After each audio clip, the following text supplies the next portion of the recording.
How do you hear the voice of the Holy Spirit? I'm going to give you guys 4 points today.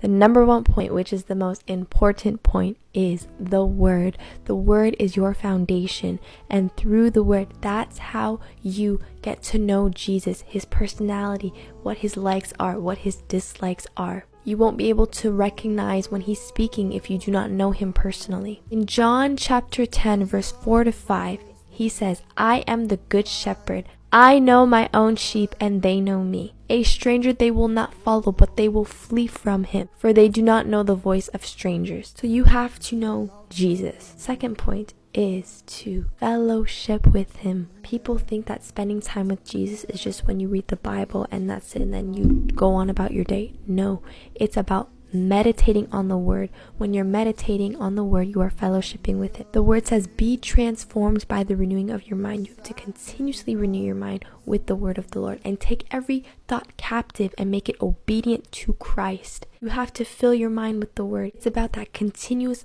fellowship with him and talking to him and meditating on the Word. Make sure that you are letting Jesus talk as well, that you're not always the one talking. And this is about to lead to point number 3. Point number 3 is to be quiet and listen to him.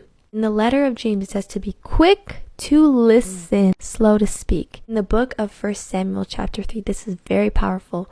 Samuel did not know the voice of the Lord yet. He had never gotten a message from the Lord. So every time the Lord was calling him, he would go to Eli and said, you called me? But Eli would say, I did not call you, go back to sleep. And when it happened the third time, Eli realized the Lord was speaking to Samuel. So he said, 1 Samuel chapter 3, verse 9, he said to Samuel, go and lie down again. And if someone calls again, say, speak, Lord, your servant is listening. Verse 10, it says, and the Lord came and called as before, Samuel, Samuel. And Samuel replied, speak, your servant is listening. That is so powerful. This is what I'm doing now, y'all. When the Holy Spirit gave me this revelation this morning, just say, speak, Lord, your servant is listening. And point number 4 is to wait on the Lord. Wait for him to speak to you. In Psalms 27, verse 14, it says to wait on the Lord, to wait upon him. Wait for him to speak to you. How long are you willing to wait to hear his voice?